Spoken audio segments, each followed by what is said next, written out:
इंसाना खुलिका हलुआ इदा मस्सहु शर्रु जज़ुआ व इदा मस्सहुल खैरु मनुआ। अल्लाह कहते हैं इंसान जलबाज है, तो जलबाजी में एक अल्लाह ने जुज़िया बयान किया कि इसके जलबाजी के नुकसानात में एक नुकसान ये भी होता है कि जब इसके पास दौलत आती है तो ये कंजूस बन जाता है।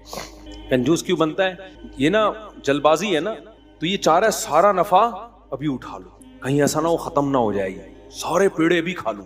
हालांकि थोड़ा सा मैच्योरिटी होती सोचता तो इसे पता चल जाता यार मेरी जैसी मेहनत तो बहुत सारे लोगों ने की है, सबको पैसा नहीं मिला, मुझे अगर मिल गया तो ये सिर्फ मेहनत का दखल नहीं है, ये किसका दखल है इसमें? अल्लाह के इरादे का। तो जिस खुदा के पास खजाने हैं जो मुझे रोजी दे रहा है, अगर वो मुझे कह रहा है बहन पे खर्च करो, बाप पे खर्च करो, माँ पे खर्च करो, कुर्बानी करो, हज करो, मदरसों में पैसा दो, मस्जिद में पैसा दो, गरीबों को खिलाओ, तो जब मैं उसके कहने पे खिलाऊंगा तो वो मुझे लावारिस कैसे छोड़ देगा? समझ में नहीं आ रही बात? यार आपका बाप अरबपति है, बाप ने कहा बेटा ये मेरा माजूर बच्चा है, जरा इसका थोड़ा ख्याल करना। अगर बाप में गैरत होगी ना, तो जब वो देखेगा कि यार ये मेरा बड़ा बेटा ना इस माजूर का बहुत ख्याल कर रहा है, तो आपको कभी जरूरत होगी तो फिर आपका ख्याल कौन करेगा? बाप करेगा। गैरतमंद बाप में जब हो सकती है तो अल्लाह आपको कैसे लावारिस छोड़ देगा भाई?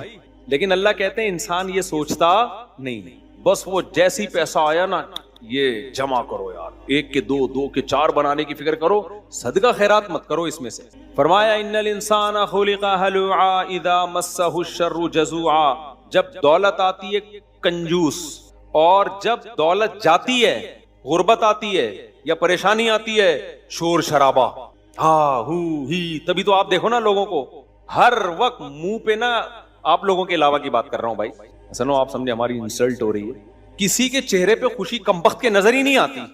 हर वक्त यार ये पता नहीं क्या हो रहा है, ये वैसे हो रहा है, यूं हो रहा है, ये फलाना हो रहा है। अबे क्या हो रहा है? तेरे को रोटी नहीं मिल रही है? अबे रोटी से क्या होता है? खाली रोटी थोड़ी है मसला, कमबख्त तेरा पेट भरा हुआ है ना, इसलिए तुझे लग रहा है कि खाली रोटी मसला नहीं है। जिस दिन तुझसे अल्लाह ने रोटी छीन ली ना, तू कहेगा मुझे कुछ नहीं चाहिए, सिर्फ क्या चाहिए? रोटी चाहिए। अभी पेट भरे में तोंदे भरी हुई हैं, इसलिए हरी हरी सूझ रही है। हजरत हकीम अख्तर साहब रहीमहुल्लाह ने एक वाकया बयान किया।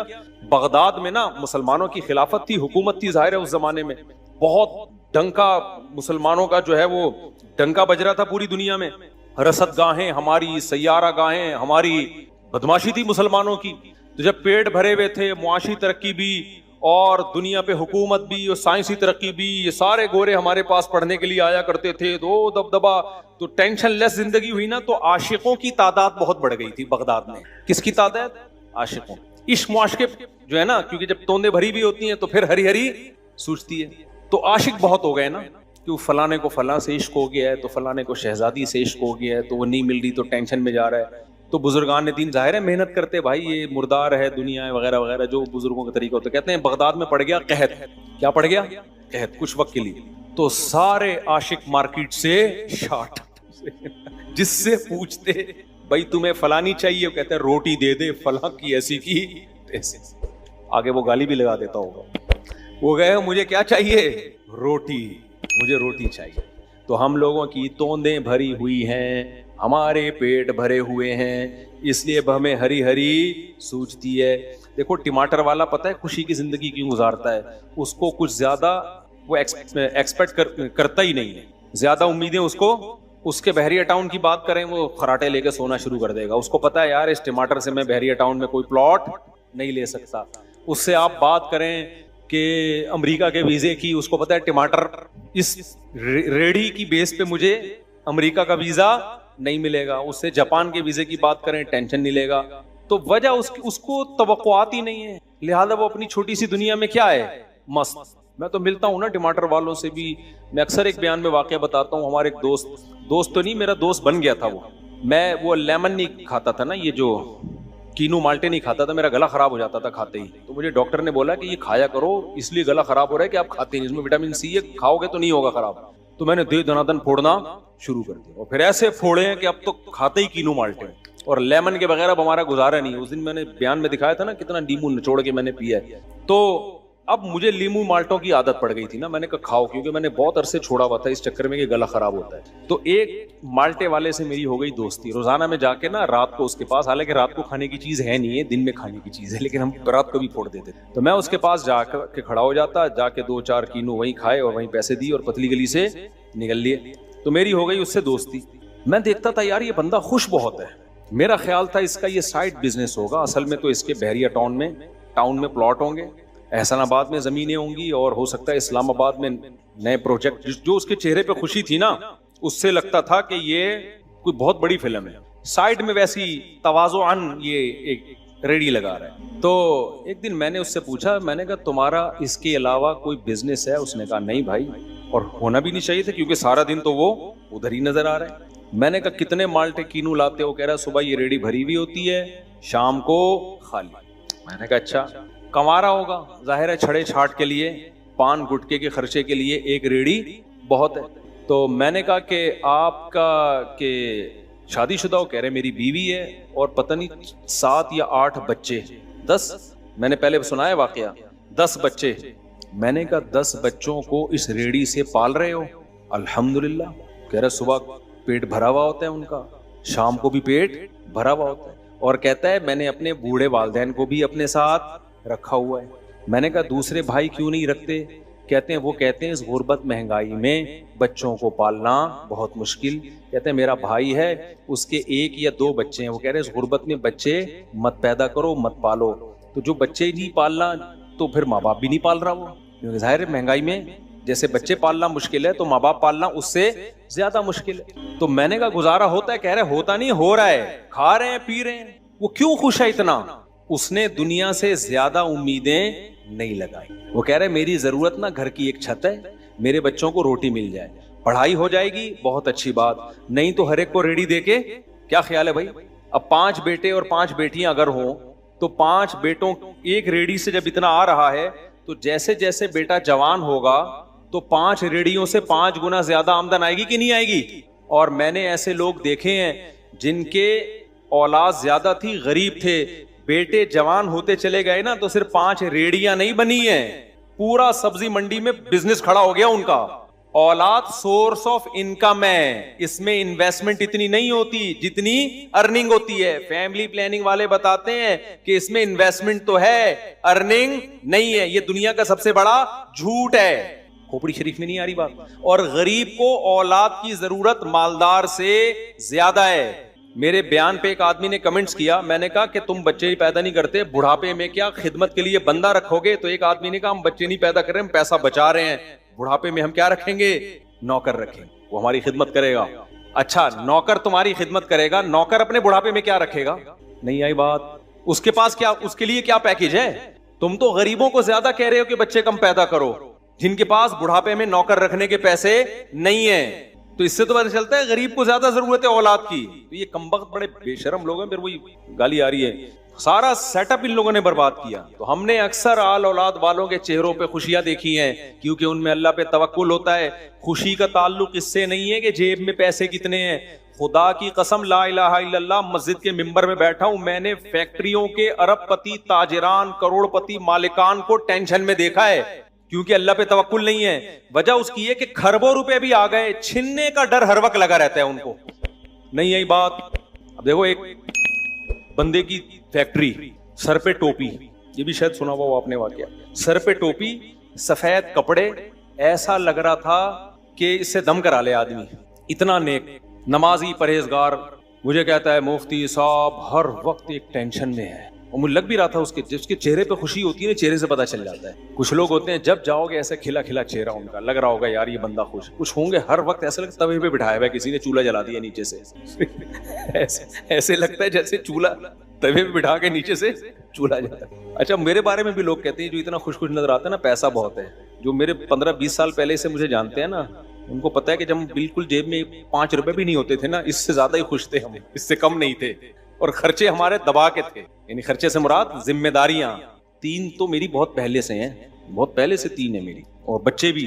बाद में स्पीड बहुत कम हुई है मेरी, असल में तो ये पूरी स्पीड में स्कोर पूरा काफी पहले कर चुका था, जब पैसे वैसे नहीं थे मेरे पास। तो उस वक्त हम ज्यादा खुश थे। तो अब वो क्या है, क्या कह रहा था मैं, वो तवे पे बैठा, हाँ फैक्ट्री का मालिक, खुश रहने का आपको गुर बता रहा हूं मैं। जब तक अल्लाह पे एतमाद तवक्कुल नहीं होगा, दुनिया को मुसाफिर खाना नहीं समझो, किसी का बाप भी तुम्हें खुश नहीं रख सकता।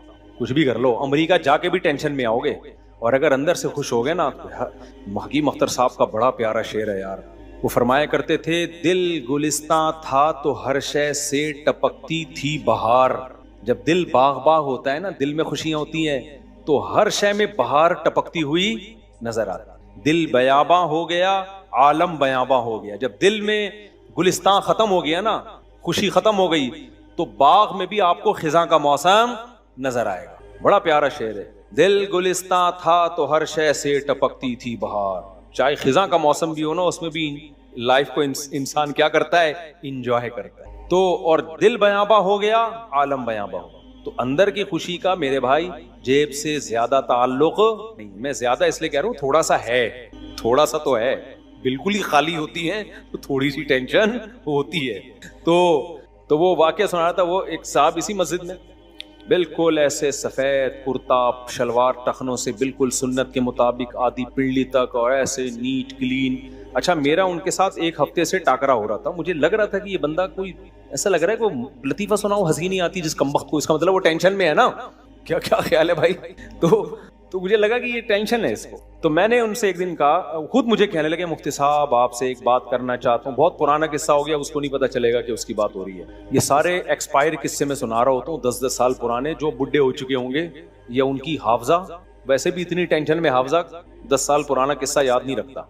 मुझे कहने लगे, मुफ्ती साहब मैं बहुत टेंशन में हूँ। मैंने कहा, तुझे क्या टेंशन हो गई है? समझ रहे हो?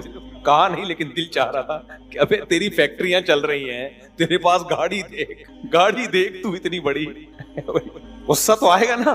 तेरा घर में कोई झगड़ा नहीं है, बीवी बच्चे खुश। मैंने कहा, क्या मसला हो गया भाई साहब? कहने लगे कि यार मुझे हर वक्त एक खौफ रहता है, मेरी इतनी बड़ी फैक्ट्री है, नुकसान ना हो जाए। क्या ना हो जाए? क्योंकि वाकयात तो होते हैं, खरबपति लोग रोड पे आ जाते हैं, हमने खुद अपनी जिंदगी में देखी। तो कह रहा, मुझे भी डर है कि अगर ये सब खत्म हो गया, तेरा क्या होगा कालिया? समझ रहे? उन्होंने तो नहीं कहा, मैं कह रहा हूँ मेरा क्या बनेगा। तो मैंने उनसे कहा, मैंने कहा देखो, आप दीनदार हो ही नहीं। आप दीनदार सालेह अलैहिस्सलाम थे, हूद अलैहिस्सलाम थे ना, तो उन्होंने अपनी कौम को क्या नसीहत की कि तत्तखिदूना मसानिआ लअल्लकुम तखलुदून। पैगंबर का काम बुराइयों से रोकना होता है ना। पैगंबर ने कहा, ए मेरी कौम, तुम घर ऐसे बनाते हो जैसे तुमने इसमें हमेशा रहना है। हराम पैसों से बना रहे होते ना तो चलो बात है, वो हलाल पैसों से ऐसे घर बना रहे थे। कैसे? पहाड़ों को छैनी हथौड़ा लेके तराशते थे। कितनी मेहनत लगती होगी यार। एक होता है सीमेंट बजरी लाके 6 महीने में बिल्डिंग खड़ी कर दें, समझ में आता है। एक छैनी हथौड़े लेके संगे मरमर की चट्टानों को तराश रहे हैं, किचन बना रहे हैं, बेडरूम बना रहे हैं, महल बना रहे हैं। यार कितना टाइम, और इतनी मजबूत इमारत कि वो खत्म नहीं हो सकती। अब तक है वो इमारतें। मैंने तुर्की में भी देखे ऐसे गार। उन्होंने कहा, कमबख्तो, तुमने 4000 साल जिंदा रहना होता तो इतनी मेहनत समझ में आ रही है। कितने साल जिंदा रह लोगे? 50 साल, 100 साल? उस हिसाब से घर बनाओ ना। लअल्लकुम तखलुदून, ऐसे लगता है जैसे तुमने दुनिया छोड़ के कभी जाना ही नहीं है। काफिर या जो बेवकूफ और अहमक मुसलमान, वो दुनिया को मुसाफिर खाना कमबख्त समझता ही नहीं है। हर शख्स 90 साल के लोग मैं देख रहा हूं प्लॉट खरीदने, घर बनाने की बातें कर रहे हैं। 60 70 साल में भाई तुम रह कितनी गई है तुम्हारी जिंदगी कितनी रहेगी? मैं आपको अपना बताऊं, मैं 50 साल का होने वाला हूं। मुझे रह रह के ख्याल आता है, यार अब घर क्या बनाना। मैं हो सकता है बना लूं अपने बच्चों के लिए, अपने लिए तो मुझे लगता है बेवकूफी। अबे आप 50 साल तो गुजर गई, रह कितने गए? सही है ना? 10-20 साल बहुत ज्यादा रह गए होंगे। तो क्या 10-20 साल के लिए क्या करोड़ों रुपए फूक के आदमी बैठ जाए कि मेरा घर मेरी ईंट? अबे जनाजा उठते हुए तकलीफ ही होगी। क्या ख्याल है? किराए के घर से जनाजा उठा, चल भाई खत्म। हाँ, अपने 20 बच्चों के लिए अगर अल्लाह ने गुंजाइश दी है तो ठीक है, सोच ले कि चलो यार मेरे बाद इनको कोई घर मुयस्सर हो। अपने लिए तो हमें अभी तक नहीं आया, अभी नहीं आता हमें तो। और ये तो जब है, जब मेरे भाई, जब यकीन भी हो कि 20-30 साल जिंदा रहेंगे। यहां तो कराची में तो डाकुओं का इतना राज है, 1 सेकंड की खबर नहीं। आज भी एक डाकू ने बंदा मार दिया, फिर सिंध गवर्नमेंट कहती है हमारे खिलाफ। मेरे उस बयान पे सिंध गवर्नमेंट ने बहुत एहतजाज किया। वो नहीं, मैंने 27वीं रात को बयान किया था। मुझे सिंध हुकूमत से कोई बैर नहीं है। मैंने कहा था ना 27वीं रात को सिंध हुकूमत के खिलाफ बद्दुआ होगी। किन लोगों के खिलाफ? सिंध हुकूमत में हर शख्स के हम खिलाफ नहीं है। मैंने बद्दुआ का उन लोगों के खिलाफ कहा जो इस कत्ल के जिम्मेदार हैं। कोई लोग तो है ना सिंध गवर्नमेंट में जिनके पास इख्तियारात हैं डकैती रोकने के, क्यों नहीं रोक रहे? पुलिस के इख्तियारात क्यों नहीं बढ़ा रहे आप? इसका मतलब आप खुद मिले हुए हो। तो इतना कराची की सड़कों पे खून बह रहा है, इतना खून बह रहा है। आज फिर एक 24 साल के लड़के को मार दिया। मीडिया वाले उसके बाप के पास गए, उसने कहा मैं क्या करूंगा इंटरव्यू देके, मेरा तो गया बेटा। मेरे पास लोग आ रहे हैं रोते हुए, मेरा बेटा मार दिया, मेरा फला मार दिया, फला का शौहर मार दिया। ये रोज के वाकयात हैं, रोज के वाकयात। कोई गवर्नमेंट टस से मस नहीं हो रही, कोई असर ही नहीं पड़ रहा। तो हमें चीखने तो दो भाई, बोलने तो दो हमें। तो यहां तो ऐसे हालात हैं भाई, यहां तो आप किसी भी वक्त कोई डाकू आपको 20-20 हजार रुपए के पीछे डाकू कत्ल करके चला जाता है, 10-10 हजार के पीछे डाकू बंदा मार देता है। तो इतना डाकुओं का राज है सिंध में। आप पानी नहीं दे रहे, आप बिजली नहीं दे रहे, इंसान को जान तो महफूज करो यार। इतनी धांधली तो दुनिया में कहीं भी नहीं होती। तो मैं ये अर्ज कर रहा था, नबी ने क्या कहा अपनी कौम से कि तुम घर ऐसे बनाते हो जैसे तुमने इसमें हमेशा रहना है। हालांकि वो अपने जायज पैसों का घर बना रहे थे। इससे पता चला कि दीवारों ईंटों से मोहब्बत, दुनिया से दिल लगाना, ये अल्लाह को पसंद नहीं है। तो मैंने वो जो थे ना सफेद कुर्ता शलवार पजामा, मैंने उनसे कहा आप पता है आपने फैक्ट्री तो बना ली, हमारे हजरत मिसाल दिया करते थे सांप पाल लिया, सांप को संभालने का मंत्र नहीं सीखा। दौलत एक सांप की तरह है, अगर आपके दिल में घुस गई तो डसेगी आपको, दिल से बाहर है तो बहुत इंजॉय कराती है इंसान को लाइफ में। दौलत का मजा भी दीनदार लोग उड़ाते हैं जिनके दिल में दुनिया की, वो इंजॉय भरपूर तरीके से करते भी है, कंजूसी भी नहीं है। वरना हमने बेदीन लोगों को देखा है जिनके पास दौलत आई ना, कम बखत अपने ऊपर खर्च नहीं कर रहे होते। और ये जो मुझे रीवो के ताने देते हैं ना लोग, आपके पास रीवो इतने पैसा, मुझसे 6-6 गुना ज्यादा पैसा है लोगों के पास, फटफटियों पे घूम रहे हैं। हम जैसे हैं ना वैसे नजर आ रहे हैं, समझ रहे हो? नहीं आई मेरा ख्याल है बात। जैसे हैं वैसे क्या हो रहे हैं। और ये जो कुछ लोग हैं ना नाटक, ऐसे गरीबों वाले कपड़े पहन के घूम रहे हैं, जैसे दिल चाहते हैं इन कमबख्तों को ज़कात दे दो, ये ऐसे होते नहीं है। इन कमबख्तों से बोला करो तू सूट टाई पहन ले, कोई अच्छे कपड़े पहन ले, हमें पता है तू इतना गरीब है नहीं। समझते हो कि नहीं समझते? तो जैसे हमें वैसे नजर आ रहे हैं, खर्च कर रहे हैं, बना कुछ नहीं रहे, खा रहे हैं पी रहे हैं, बच्चे भी स्पीड खा भी रहे हैं, पैसा है फौरन गाड़ी खरीद ली। मेरे पास जब पहली दफा पैसा आया था 90,000 रुपए आए थे, कमारा था उस वक्त में, शादी मेरी नई हुई थी, 4,000 मेरी तनख्वाह थी मदरसे से, मुझे मिले 90,000 रुपए अब्बा की तरफ से ना। मैंने फौरन GTO 125 खरीद ली कावासाकी। मैंने कहा स्टाइल क्या होना चाहिए। अब मेरी जो GTO 125 देख के लोग कहते थे यार ये आदमी करोड़पति है। नहीं भाई करोड़पति नहीं है ये आदमी, 4,000 तनख्वाह से आदमी करोड़पति नहीं हो जाता। आदमी ये कह रहा है कि यार मैं इतना लंबर, मेरी रोजाना 30 किलोमीटर जाने में 30 किलोमीटर आने की ड्राइव है, तो ड्राइव कंफर्टेबल होनी चाहिए, स्टाइल निराला होना है। तो वो ऐसी, फिर मैं साउंड मेकर के पास, आज एक सैलेंसर वाला बंदा आया हुआ था ना, कुछ लोग मिलने के लिए आए, सैलेंसर का काम करते हैं। मुझे अपनी GTO 125 याद आ गई। मैं साउंड मेकर के पास जाके उसका सैलेंसर बनवाया करता था कि जब ये एक्सीलेटर दूं तो टक टक टक की आवाज आए इसमें से। कावासाकी GTO से आवाज कैसी आती है? टक टक की, बड़ी खूबसूरत। मुझे आवाज की वजह से वो पसंद थी। तो मैं जब बैठा हुआ था ना, वो साउंड मेकर लोग, उन्होंने कहा कि यार हम गाड़ियों का काम करते हैं। मैंने कहा फिर आप ऐसा करो, कुछ लोग अपनी बीवियों की चीखो पुकार से बहुत परेशान हैं, तो कोई ऐसा सैलेंसर बनाओ जो बेगम के फिट हो सके। मैंने कहा इतनी साइंस ने तरक्की की है, कुछ औरतें अपने शोहरों की चीखो पुकार से परेशान हैं, तो उसका तरीका, मैंने कहा ये मजहब की बहुत बड़ी खिदमत होगी। आज असर की बात है, कह रहे हैं कैसे होगी। मैंने कहा देखो भाई, अल्लाह मियाँ ने कहा है इन्न अनकरल अस्वाती लसौतुल हमीर, आवाजों में सबसे बुरी आवाज गधे की होती है, क्योंकि गधे का बात करने का स्टाइल ठीक नहीं होता, बात ठीक होती है, चीखता बहुत है। वही बात आराम से कही जा सकती है, लेकिन पूरा फेफड़ों में ना हवा भर के पूरी स्पीड के साथ निकालेगा गधा। भाई आराम से बिल्ली मियाऊं मियाऊं करेगी, आराम से समझा देगी मुझे पानी चाहिए। घोड़ा हिन हिनाएगा, भाई खुश होगा तो हिन हिनाएगा। तो ये पता नहीं क्या करता है एकदम। शेर भी चीखता है, एक दफा चीख के चुप हो जाएगा, क्या ख्याल है? गधा क्या करेगा? पूरा फेफड़ों में ना अपनी हवा भरेगा पूरी, फिर एक दफा निकालेगा, फिर वापस हवा लेकर आएगा, फिर निकालेगा, चीखता ही रहेगा। तो बाज मर्द ऐसा कर रहे होते हैं, घरों में कभी तमीज से बात बोलो करते ही नहीं है। खवातीन कहती है हमारा मियाँ जब घर में आता है ऐसा लगता है चंगेज खान ने बगदाद पे हमला कर दी है।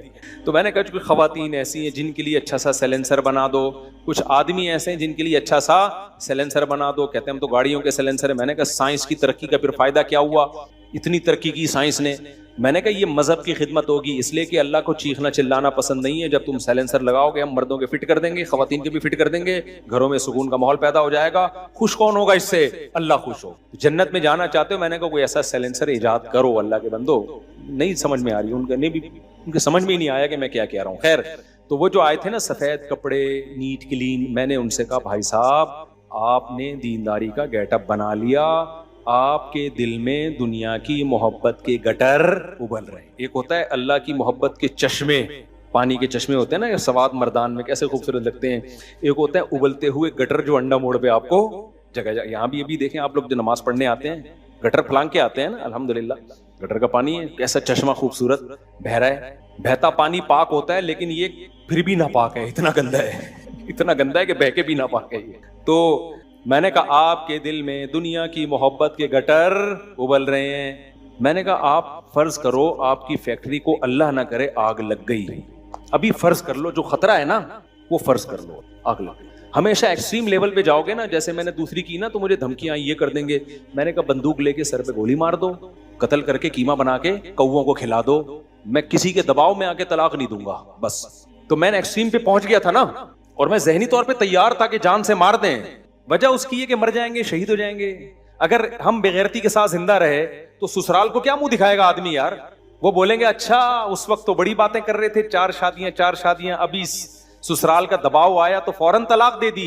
इस जिल्लत की जिंदगी से बेहतर नहीं है कि इज्जत के साथ मर जाए आदमी? क्या ख्याल है भाई? मरना तो बाद में भी है, पहले भी, और इतना होता नहीं है, कोई मारेगा नहीं। लेकिन एक बात कर रहा हूं कि तो एक्सट्रीम पे जाओगे ना तो छोटी टेंशन बर्दाश्त करना आसान। तो हम तो एक्सट्रीम पे गए हुए थे, हमने कहा ज्यादा से ज्यादा मर जाएंगे भाई, तो हम तो यही होगा ना, मर जाएंगे, जेल चले जाएंगे। 6 महीने की जेल है दूसरी शादी करने पर, अगर बीवी इजाजत न दे केस करते। हमने कहा चलो 6 महीने जेल जाएंगे, थोड़ा कुरान 3 दिन की टेंशन जेल में होती है, 3 दिन के बाद आदत हो जाती है बेइज्जती याद रखो फील थोड़े देर के लिए होती है, उसके बाद क्या हो जाती है, यूज्ड टू हो जाते हैं आदमी। तो ये इंसान को अल्लाह ने ऐसी फ्लेक्सिबिलिटी रखी है, हर चीज में यूज्ड टू हो जाता है थोड़ी देर। अल्लाह बचाए जेल से, मैं कोई बड़ी बड़ी बातें नहीं कर, कत्ल होने से भी बचाए अल्लाह ताला, लेकिन एक मिसाल दे रहा हूँ मोटिवेट करने के लिए तो मैंने उनको कहा, मैंने कहा आप फर्ज करो आपकी फैक्ट्री को आग लगेगी, नहीं लग गई है, सारा पैसा हो गया आपका बर्बाद।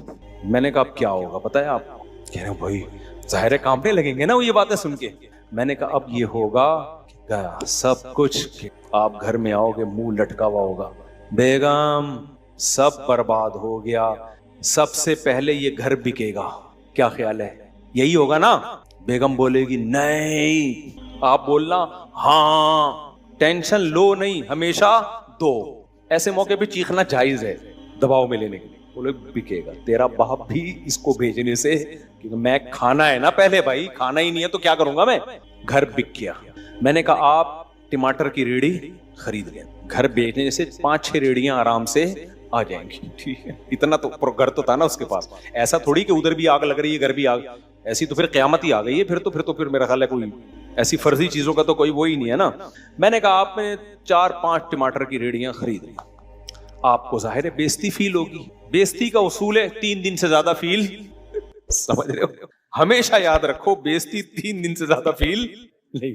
3 दिन में डॉक्टर भी कहते हैं जो रोजे रखते हैं ना 3 दिन तक तकलीफ होती है, चौथे दिन कम हो जाती है। चाय छोड़ दो 3 दिन तक तकलीफ, चौथे दिन नहीं होती फिर। तो मैंने कहा टमाटर पे आ जाओ, बेइज्जती होगी, लोग कहेंगे इतना बड़ा आदमी टमाटर बेच रहा है। तो आपको जब बेइज्जती फील हो ना, कुछ तो नेचुरल है अब वो तो, लेकिन आपने क्या कहना है भाई, थोड़े दिनों में टमाटर बेचने वाला और फैक्ट्रियों का मालिक दोनों की लाश पे एक जैसे कीड़े होंगे। जो बहरिया टाउन का मालिक है भट्टे पे लेटेगा कि नहीं लेटेगा एक दिन, क्या ख्याल है? कब्र में जाने के बाद मिट्टी डाल के सारे केसेस खत्म, वहां के केसेस खुलेंगे, फिर क्या होगा, क्या ख्याल है भाई? अगर होंगे, मैं किसी पे इल्जाम नहीं लगा रहा, बिलफर्ज अगर हुए, नहीं हुए तो अल्लाह बख्शिश करे सबकी। तो भाई थोड़े दिनों की कहानी है, इतने बड़े बड़े करोड़पति अरबपति लोग जिन्होंने अपने मुलाजिम रखे हुए थे, 30 साल 40 साल के बाद मुलाजिम भी कब्र के अंदर, साथ वाली कब्र में सेठ। वहां फर्क पता चलता है कि कौन सी कब्र सेठ की है और कौन सी कब्र मुलाजिम की। मैंने कहा भाई मर के सब 40-50 साल के बाद सब ने क्या हो जाना है, मिट्टी में तहलील होके बराबर, बंदा रहा ना बंदा नवाज, सब बराबर। तो जब भी कोई यूं देखे ना, अबे तू क्या था अब क्या कर रहा है, थोड़े दिन की टेंशन है, उसके बाद तेरा भी वही हशर होने वाला है और मेरा भी वही हशर। मैंने कहा 3 दिन बेइज्जती फील होगी, अल्लाह के लिए बर्दाश्त करो, हर गम पे अजर मिलता है, हर गम पे सबर करोगे अल्लाह क्या देगा? अजर। फिर मैंने कहा डबल रोटी मक्खन नाश्ते में गए, तेल ले, फिर देखना नाश्ता सूखी रोटी रात की बची हुई हो, चाय में डुबो के खा लेना उसको। 2 टाइम की रोटी सेहत के लिए बेहतरीन होती है। शो मारने के लिए नहीं कह रहा मैं, सिर्फ मोटिवेशन के लिए। देखो मैंने कल रात खाना खाया था, अब तक नहीं खाया। फिटफाट चल रहा हूं कि नहीं चल रहा? आप मजाक समझ रहे होंगे, मैं हकीकत बता रहा हूं। आप गार्डों के साथ मैंने कल रात खाना खाया है 10 बजे और अभी क्या बज रहा है? 9 बज रहे हैं, अब तक नहीं खाया मैंने खाना। बिल्कुल फिटफाट। कोई कमजोरी महसूस सी भी हो रही है आपको? खजूर खाई है मैंने, सुबह भी खाई थी थोड़ी सी, 6-8-10 दाने खजूर के, और अभी मगरिब में कमजोरी थोड़ी सी महसूस तो खजूरें खा ली और वो लेमन वाला शरबत शहद मिला के पूरा गिलास भर के पी लिया, मुद्दजिल ला लिया, शरबत खा लिया, खजूर खा लिया। इतनी सी भी अल्लाह की कसम उठा के कह रहा हूं वीकनेस महसूस नहीं हो रही। आप समझ रहे मुफ्ती साहब की हेल्थ कोई बहुत ही खानदानी है, ऐसा बिल्कुल भी नहीं। वही है जैसे आप हैं, कुछ चीजें हमने खोपड़ी में खामखा की मुसल्लत कर ली हैं। समझ रहे हो कि नहीं समझ रहे हो? और ज्यादा अच्छा खाना खाया हुआ होता फिर इतना अच्छा नहीं होता। तो आप कहेंगे इतने नेक कि खाना क्यों नहीं खाया? टाइम नहीं मिला या कुछ मसरूफियत हो गई होगी या क्या हुआ होगा, वो एक अलग कहानी है। लेकिन गुर्बत की वजह से ऐसा नहीं है। कल आप ऐसा ना हो कुछ ज़कात पकात ला के सब मेरी पराठा खा लेना। मैं सिर्फ आपको समझाने के लिए कि जितना हम खा रहे हैं, देखो रात को मैंने 10 बजे खाना खाया, इनके साथ गोश्त था वो कुर्बानी का, इन्होंने बड़ा मज़ेदार बनाया हुआ था, खा लिया बस। तो रात को नींद तो आजकल कराची में आ नहीं रही है किसी को। तो फजर के बाद मुझे जामे तुर्शी जाना था, थोड़ी देर में सोया हूँ तो नाश्ते का मौका नहीं मिला, मैं जामे चला गया, वहाँ बच्चों को पढ़ाता रहा, फिर वापस आया तो मौका नहीं मिला, सोने के लिए लेटा तो खातून आ गई ठक ठक ठक ठक, ठीक है ना। तो फिर अब इस वक्त मुझे महसूस हुआ कि कुछ खा लेना चाहिए। मैंने कहा खाया तो बयान नहीं होगा, टोन हो जाऊंगा। तो मैंने क्या किया, लेमन डाल के पानी में और शहद मिला के चंद खजूरों के साथ खा लिया, मुद्दसिल आ लिया, ऐसी एनर्जी आ गई। अभी कुछ बिल्कुल भी दिल नहीं कर रहा खाने का। हाँ घर में बोल दिया कि पका देना, ऐसा ना हो कि ज्यादा ना हो जाए। तो मैंने उनसे कहा, मैंने कहा भाई उसके बाद क्या होगा, आपका खाना पीना बंद। तो सूखी रोटी सुबह चाय में डबो के खाना, 3 दिन महसूस होगा कि गलत हो रहा है आपके साथ। उसके बाद उस रोटी से आपको ऐसी मोहब्बत हो जाएगी। मैंने रोटी और चाय के साथ 90 साल लोगों को जीते हुए देखा है। बलूचिस्तान में गया हूं, ऐसे लोग 90 साल उम्र है, खाते क्या है भाई? गुर्बत है साईं, खाने को कुछ नहीं है। क्या खाते हो? रोटी पानी, कभी बकरी का दूध मिल गया तो मिल गया। 80-80 90 साल गरीबों के लिए अल्लाह ने पैकेज ही अलग रखा हुआ है। ये अमीरों के हैं कि विटामिन सी और विटामिन फलाना और आयरन और डिमकाना, ये है जरूर, डॉक्टरों की मैं नफी नहीं कर रहा। ये उन लोग के लिए जिनकी जेब में क्या है, पैसे, जिनके पास पैसे नहीं है, सारे विटामिन अल्लाह ने रोटी में डाल दिए हूं। अक्सर वाकया सुनाता हूं ना अपने शेख मुफ्ती रशीद अहमद साहब का। हमारे हजरत ने बहुत अरसा गुर्बत में वक्त गुजारा है, मदरसे की थोड़ी सी तनख्वाह थी, लेकिन जीते ऐसे थे सर उठा के जैसे सबसे बड़े सेठ ही यही हूं। हजरत की अहलिया की तबीयत खराब हुई, हजरत डॉक्टर के पास ले गए, डॉक्टर ने कहा इनको फल खिलाएं, इनके लिए फल क्या है बहुत जरूरी। हजरत फरमाते मेरे पास तो फलों के पैसे ही नहीं थे। तो मैंने दिल में सोचा कि भाई डॉक्टर ने अपने इल्म के मुताबिक बिल्कुल दुरुस्त बात की है, लेकिन अल्लाह की कुदरत सबसे बड़ी है। अगर मेरी बीवी को फलों की वाकई जरूरत होती तो अल्लाह मुझे फलों के पैसे देता। जब नहीं दिए इसका मतलब जरूरत नहीं है। डॉक्टर की नफी नहीं कर रहे, वो अपने इल्म के हिसाब से बात कर रहे हैं। तवक्कुल अलग चीज है भाई, डॉक्टरी अलग चीज है। हाँ पैसे हैं तो फिर ये हदीसें नहीं सुनाओ। आजकल कमबख्त कंजूसी दिखा रहे हैं, बीवी को न तरबूज खिला रहे हैं न खरबूजा खिला रहे हैं। जब वो कहे कि देखो हजरत मुफ्ती रशीद अहमद साहब रहिमहुल्लाह ताला की अहलिया फल के बगैर जी ली, तो हजरत के बाद जब पैसा आया तो फिर सब कुछ खिलाया। तो गलत तवक्कुल का इस्तेमाल मत करो। हजरत की तो तनख्वाह बहुत कम थी, मदरसों में कम ही तनख्वाह होती है, अल्लाह हिदायत है हम सब मदरसे वालों को। तो हजरत ने कहा कि भाई गुंजाइश नहीं होगी। हजरत का इंतकाल हो गया और हजरत की अहलिया अभी 90 साल में जाके इंतकाल हुआ उनका। समझ रहे हो कब इंतकाल हुआ? 90 साल। तो मैंने उनसे कहा और चलो इंतकाल हो जाएगा ना तो हो जाएगा, तो जो जिंदा है क्या उनका इंतकाल नहीं होगा क्या? क्या ख्याल है भाई? किसी ना किसी तरीके से इंतकाल तो होना है ना। पूरे विटामिन लेके लोग चल रहे होते हैं, मैंने देखा है।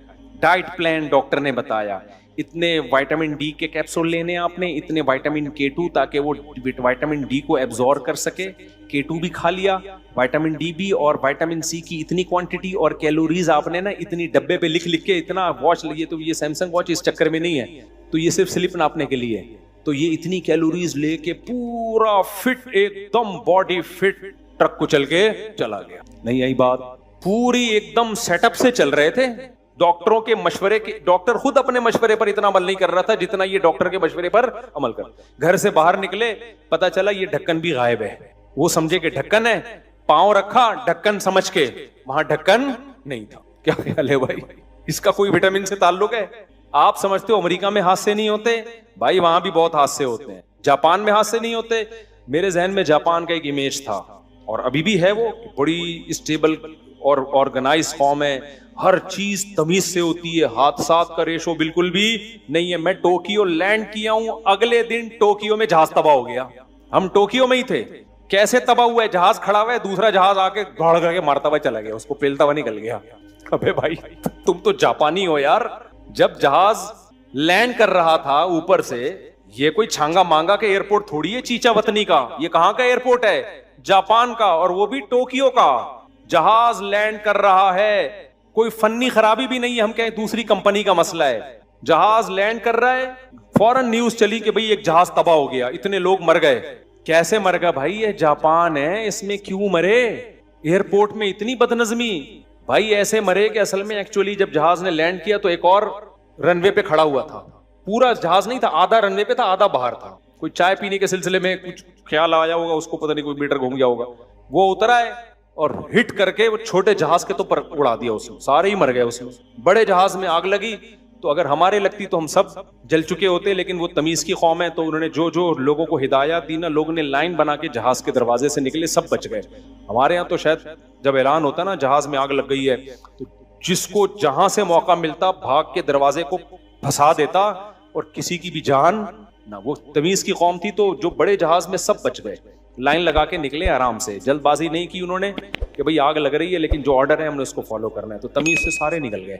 लेकिन छोटे जहाज को जो हिट किया ना बड़े ने आके, अब वो छोटे जहाज में जैपनीज पायलट थे और वो जलजला आया था उसकी मदद के लिए जा रहे थे, उनके सारे विटामिन टेस्ट हुए थे, ब्लड टेस्ट हुआ था, आयरन की कमी तो नहीं है।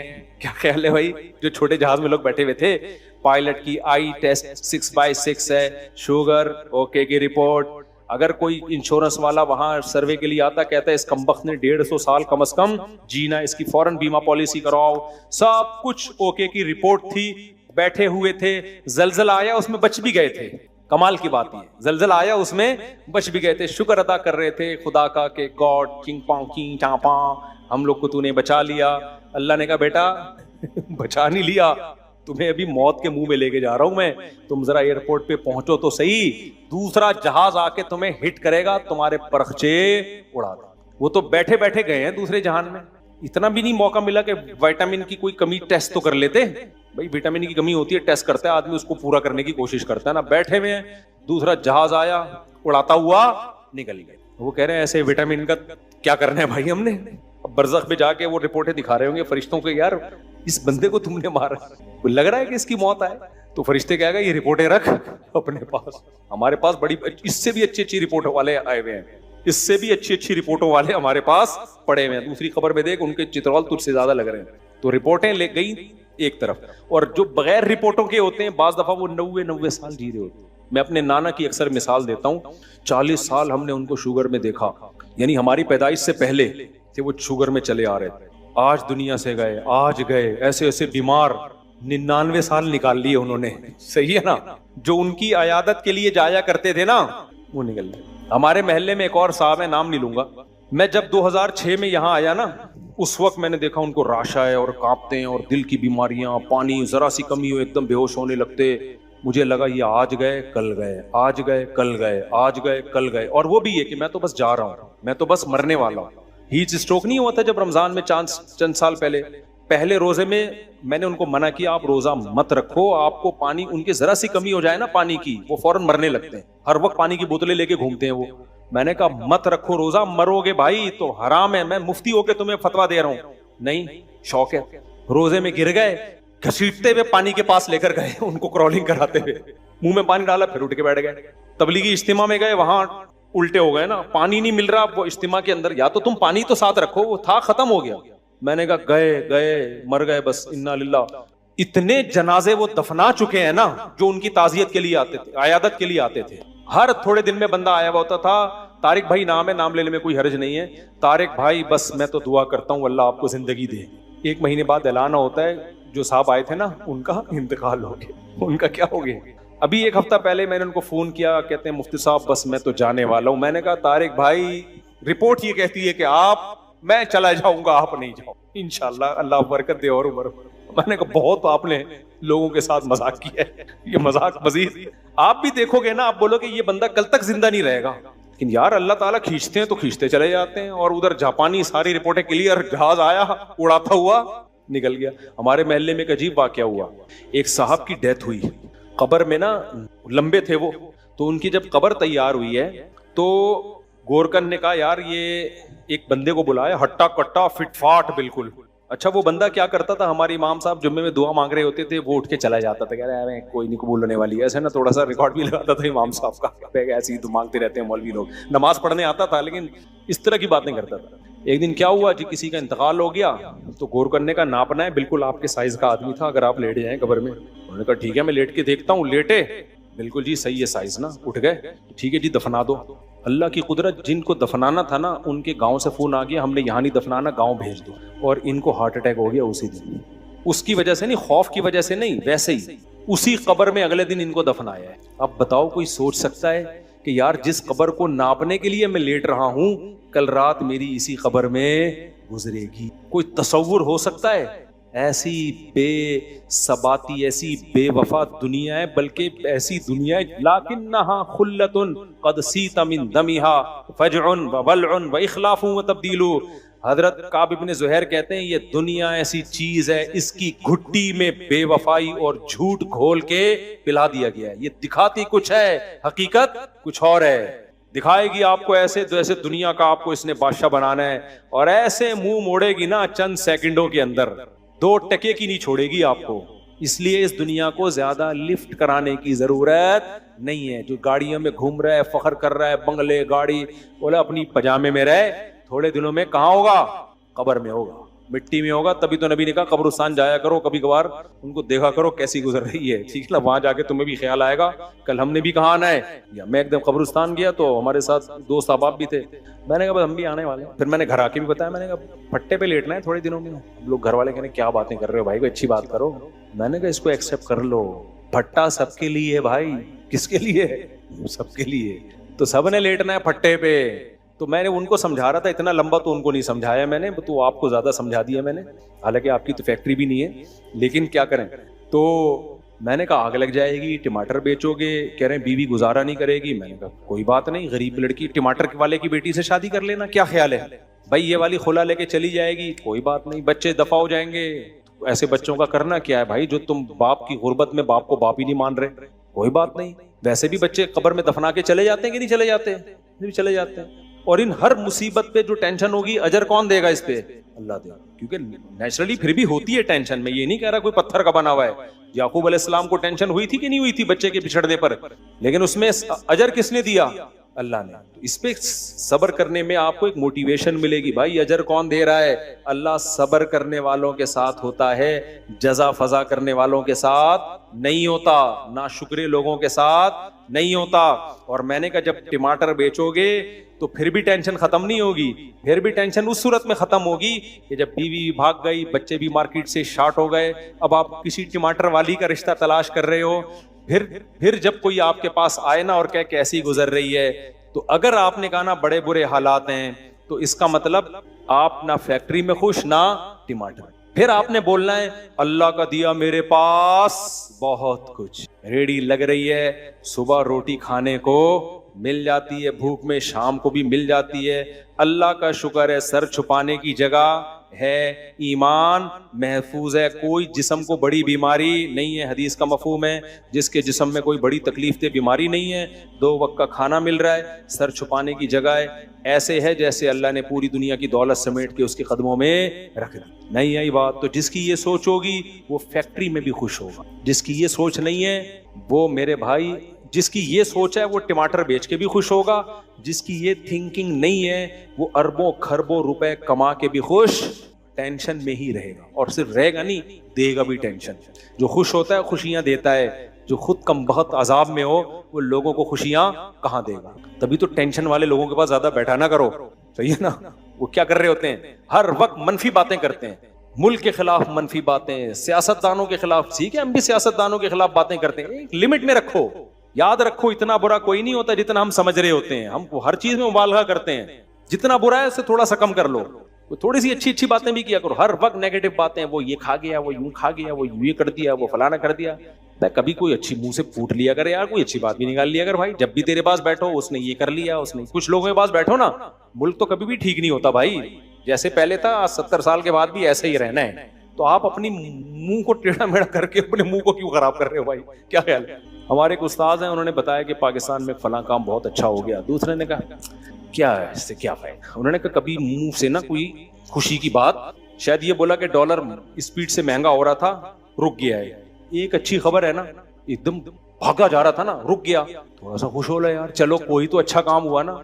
लेकिन मुंह पे जो बुरे हो रहे हैं वो मुझे आपसे ज्यादा पता है। आप ये ना समझो कि आपको पता ही नहीं मुफ्ती साहब, हमें पता है क्या क्या उल्टा उल्टा, आपसे शायद ज्यादा पता है। लेकिन मैं यहाँ बैठ के डिस्कस करूंगा तो वो ठीक नहीं होगा। आपके सर पे जितने बाल हैं और ज्यादा उड़ जाएंगे। क्या करना है भाई ऐसी टेंशन का।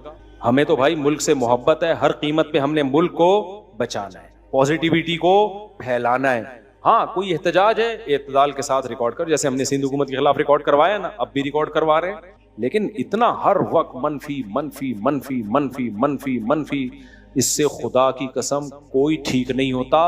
आपकी खोपड़ी थोड़े दिनों में क्या हो जाती है, खराब हो जाती है, दिमाग उल्टा हो जाता है, पागल हो जाता है आदमी। तो अल्लाह ताला हमें समझने की, अमल की तौफीक अता फरमाए। अल्लाह ने क्या फरमाया, जल्दबाजी ठीक नहीं है। तो जल्दबाजी का एक मुजहर क्या है, जब पैसा आए तो अल्लाह की राह में खर्च करो, और जब गुर्बत हो तो क्या करो, सब्र करो, जजा फजा ना करो, हर वक्त रोना धोना पीटना ये मत करो। अल्लाह ताला समझने की, अमल की तौफीक अता फरमाए।